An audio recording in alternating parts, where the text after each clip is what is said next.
நீங்கள் டிஎன்டிஜியில் இருந்தபோது காவல்துறை, இராணுவம் உள்ளிட்ட அரசு துறைகளில் முஸ்லிம்கள் சேருவது கூடாது என்று பல நிகழ்ச்சிகளில் பேசியிருப்பதை பார்த்துள்ளேன். அதற்கு காரணம் மரியாதை செலுத்தும் நோக்கில் எழுந்து நிற்பதே கூடாது என மார்க்கம் கூறியுள்ளது. ஆனால் காவல்துறையில் மேலதிகாரிகளுக்கு எழுந்து நின்று சல்யூட் அடிக்க வேண்டி வரும், கொடிக்கு மரியாதை செலுத்த வேண்டி வரும், இன்னும் பல மார்க்க முரணான செயல்களை செய்ய வேண்டி வரும். தற்போது தடை செய்யப்பட்டுள்ள பிஎஃப்ஐ என்கிற அமைப்பு சல்யூட், கொடி, மரியாதை இவற்றை செய்த போதெல்லாம் அதை கண்டித்து கடும் விமர்சனங்களை நாம் வைத்துள்ளோம். அந்த விமர்சனங்கள் இன்னும் வலைத்தளங்களில் உள்ளன. ஆனால் தற்போது டிஎன்டிஜியில் உள்ளவர்கள் காவல்துறையில் சேரலாம் என்று மேடைக்கு மேடம் பிரச்சாரம் செய்து வருகிறார்கள். அதற்கு அவர்கள் கூறும் காரணம், எல்லா அரசு துறைகளிலும் ஏதாவது தவறுகள் இருக்கும் தான். நாம் ஓரிரை கொள்கையில் சரியாக இருந்து கொண்டே காவல்துறையிலும் ஐஏஎஸ் அதிகாரியாகவும் பணியாற்ற முடியும் என்று கூறுகிறார்கள்.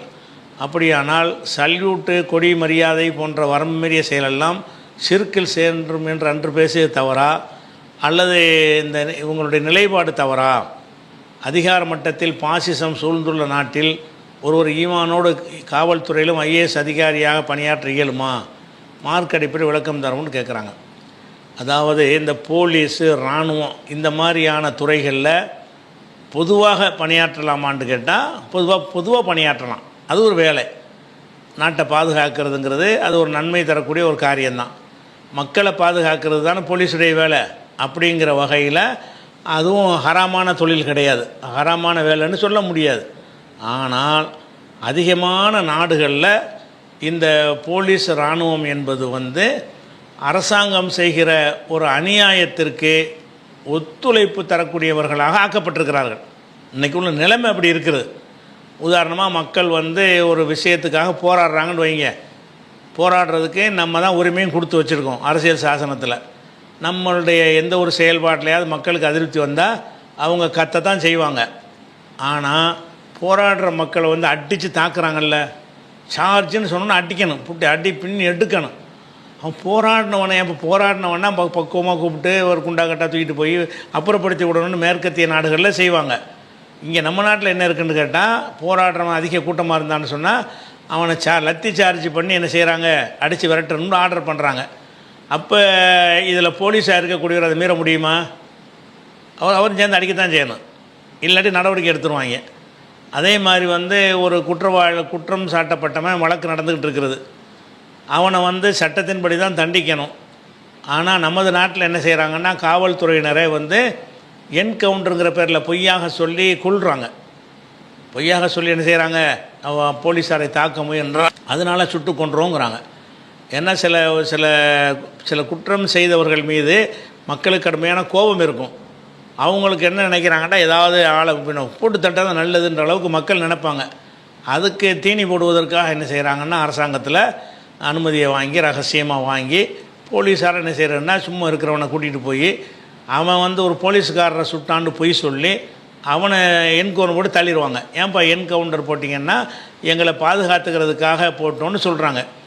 அதில் 1000ல் 999 பொய், 1000ல் 1 அப்படி இருக்கலாம். போலீஸை கூட ஒருத்தன் தாக்க முயற்சி பண்ணலாம்னா அது எத்தனையில் இருக்கலாம், ஒரு 1000 கேஸ் இந்த மாதிரி சொன்னார்கள்னா அதில் 1ங்கிற அளவில் ரொம்ப அரிதாக நடக்குமே தவிர, பெரும்பாலும் இந்த என்கவுண்டர் என்பதெல்லாம் அவனுக்கு நீதிமன்றத்தின் மூலமாக குற்றத்தை நிரூபித்து தண்டிக்கப்படாமல் குற்றம் சாட்டப்பட்டான் என்ற ஒரு காரணத்திற்காக வேண்டிய தண்டனை கொடுப்பதை அவங்களே கையில் எடுத்துக்கிறாங்க சட்டவிரோதமாக. அவங்க வசிக்கிற நாட்டு சட்டத்துக்கும் அவங்க கட்டுப்படலை. போலீஸார் அந்த போலீஸ் அதிகாரிகளுடைய எண்ணத்துக்கு தகுந்தவாறு நடவடிக்கை எடுக்கிறாங்க. அப்போ நீங்கள் இந்த துறையில் இருந்தீங்கன்னு சொன்னால் என்கவுண்டருக்கு உத்தரவு போடக்கூடியவராக நீங்கள் இருக்க வேண்டி வரும். முதலமைச்சர் கூப்பிட்டு சொல்லுவார், ஆளை போட்டு தள்ளிடுங்கன்னு. நீங்கள் தான் அந்த இடத்துல சீட்டில் உட்காந்துருப்பீங்கன்னா நீங்கள் இந்த ஆர்டர் பண்ணணும், அதில் நீங்கள் போய் சுடணும். அப்போ இதை நீங்கள் வேற முடியாது. வேறு சல்யூட் அடிக்கிறது அந்த மாதிரி விஷயம் தப்பாக இருந்தாலும் அது அவனை மட்டும் பாதிக்கிற ஒரு விஷயம். அவனுக்கு நிர்பந்தம்னு ஒரு காரணம் சொல்ல முடியும்னா அல்லாட சொல்லிக்கிற முடிஞ்சால் சொல்லிக்கிறட்டான்.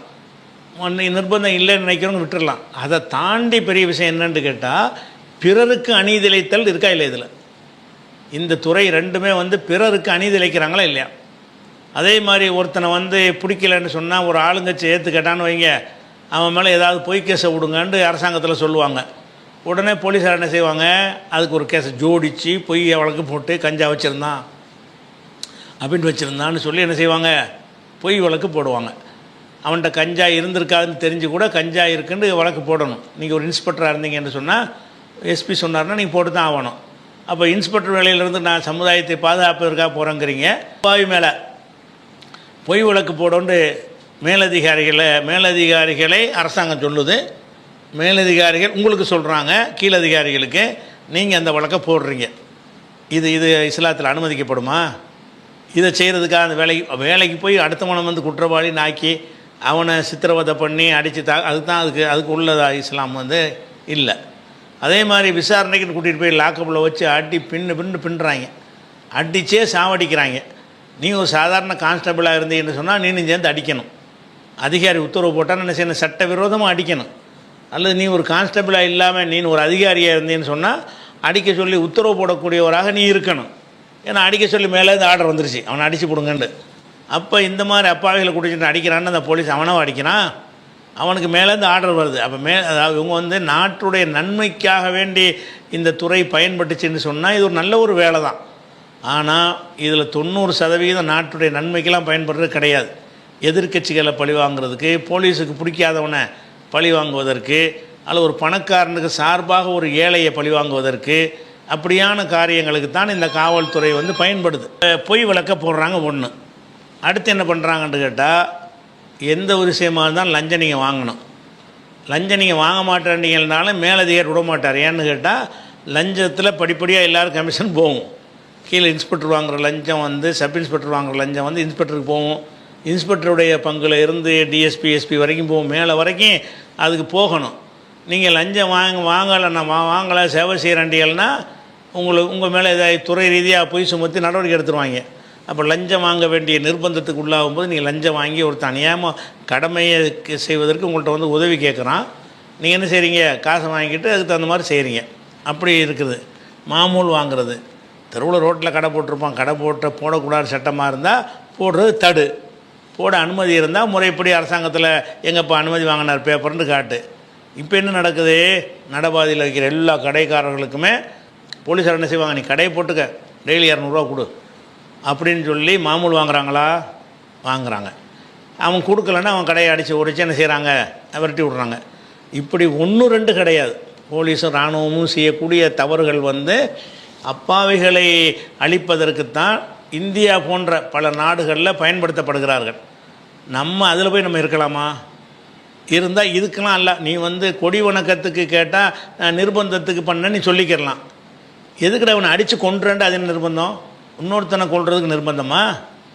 அப்போ இன்னொருத்தனை கொள்றதே இன்னொருத்தனுடைய பொய் வழக்கு போடுற. ஏன்னா பொய் வழக்கு போட்டு அவனை ஜெயிலில் தள்ளி அநியாயம் பண்ண அப்படிங்கிற கேள்விக்கு யாராலும் நிர்பந்தத்தை பதில் சொல்ல முடியுமா? அடுத்தவரை பாதிக்கிற காரியங்களையும் செய்ய வைக்கிறாங்களா இல்லையா இந்த டிபார்ட்மெண்ட்டில்? அதனால் நீங்கள் உங்களை காத்துக்கொள்ள, மறுமையில் காப்பாற்றிக்கொள்ள நினைக்கிற யாரும் இந்த மாதிரி வேலைக்கு எதாவது ஏற்கனவே இருக்கிறீங்களா? முடிஞ்ச அளவுக்கு அதை கடத்தி விட்டு நிர்பந்தம்ங்கிற நிலையில் இருந்து கொண்டு நீங்கள் இருந்துட்டு அதை செய்யுங்க, தப்பிச்சுட்டு வந்துடுங்க. புதுசாக அந்த வேலைக்கு மூவ் பண்ணி நம்ம போய் அந்த சேர்ந்துக்கிட்டோம்னு சொன்னால் கலவரம் வந்துச்சுன்னா நம்ம சமுதாயத்துக்கு பாதுகாப்பாக நிற்கலான்லாம் சும்மா பொய் வேஷம். அதெல்லாம் ஒன்றுமே நிற்க இயலாது. மேலே அதிகாரி அடின்னா அடிக்க வேண்டியதான். முஸ்லீம் அடிக்க சொன்னால் அடிக்கணும், இந்த அடிக்க சொன்னால் அடிக்கணும், அவ்வளோதான். ஒரு உத்தரவு கட்டுப்படக்கூடியவர்களாக இருக்கக்கூடியவர்கள் வந்து நாங்கள் இருந்து பார்த்து அதை கரெக்ட் பண்ணிடுவோம் அப்படின்லாம் உங்களுக்கு சொல்ல முடியாது. அதிகபட்சமாக அந்த ஐஏஎஸ் மாதிரியான ஒரு பெரிய இடத்துக்கு வந்தீங்கன்னு சொன்னால் நீங்கள் உத்தரவு போடுற இடத்துல இருக்கலாம், உத்தரவு நீங்கள் ஆர்டர் பண்ணக்கூடிய இடத்துல இருக்கலாம். அந்த மாதிரியான ஒரு விஷயம் கவனித்து கொள்ள வேண்டிய விஷயம் என்னென்னு கேட்டால், அடுத்தவருக்கு அநீதி இழைக்கக்கூடிய ஒரு வேலையை எந்த வேலையாக இருந்தாலும் ஒரு முஸ்லீம் செய்யக்கூடாது. அடுத்தவனுக்கு பாதி நீ மார்க் அடிப்படையில் உன் அளவில் சில தவறு ஒன்று செய்கிறியா, அது நிர்பந்தம்னு நினைக்கிறியா, அதுக்கு உனக்கு அல்லாவுக்குள்ள ஒரு விஷயம். ஆனால் பிறருடைய ஹக்கில் கையை வச்சோம்னு சொன்னால் நம்ம இபாதத்து எல்லாம் பாழாக போயிடும். நம்முடைய நன்மைக்குமே எல்லாம் அதுக்கு என்ன மாதிரி எல்லாம் பனிஷ்மெண்ட் பண்ணுவான்னு யோசித்து பார்க்கணும்.